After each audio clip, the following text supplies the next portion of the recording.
একটি ঘটনা বলি, শুনুন, কাজে লাগবে। একদিন এক রাজা ঘোষণা দিলেন, যদি কেউ বলতে পারে নারীরা পুরুষের কাছে কি চায়, তাহলে তাকে অনেক পুরস্কৃত করা হবে। রাজার কথায় কেউ রাজি হলো না। গরিব এক যুবক রাজার কাছে গিয়ে বলল, আমি বলতে পারবো, কিন্তু আমাকে কিছুদিন সময় দিতে হবে।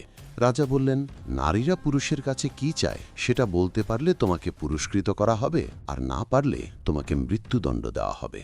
যুবকটি চলে গেল। সে এক গভীর জঙ্গলে গিয়ে একটি গাছের নিচে মন খারাপ করে বসে আছে। গাছে ছিল একটি পেত্নী। পেত্নীটি যুবকের কাছে এসে বলল, কিরে, তুই এখানে মন খারাপ করে বসে আছিস কেন? যুবকটি সব ঘটনা খুলে বলল। সব শুনে পেত্নী বলল, আমি জানি নারীরা পুরুষের কাছে কি চায়, কিন্তু আমি তোকে সেটা বলতে পারি যদি তুই আমাকে বিয়ে করিস। যুবকটি ভাবল, নারীরা কি চায় তা যদি না জানতে পারি, তাহলে রাজা এমনিতেই মৃত্যুদণ্ড দেবে। তার চেয়ে পেত্নীকে বিয়ে করেই দেখি কি বলে। তারপর যুবকটি পেত্নীকে বিয়ে করল। বিয়ের পর পেত্নী বলল, আমি তোমাকে দুটি অপশন দিচ্ছি। যদি বলো আমি রাতের বেলা পেত্নী রূপে থাকব, তাহলে দিনের বেলা সুন্দরী পরী রূপে থাকব। আর যদি বলো দিনের বেলা পেত্নী রূপে থাকব, তাহলে রাতের বেলা সুন্দরী পরী রূপে থাকব। তো বলো তুমি কোনটা চাও? যুবকটি ভাবল, এমনি হলো পেত্নী, আর রাতে যদি পেত্নী হয় তাহলে তো আরো ভয়ঙ্কর ব্যাপার। তারপর যুবকটি বলল, তোমার ইচ্ছা, তোমার যখন মনে চায় তখন পেত্নী হও, যখন ইচ্ছে পরী হও,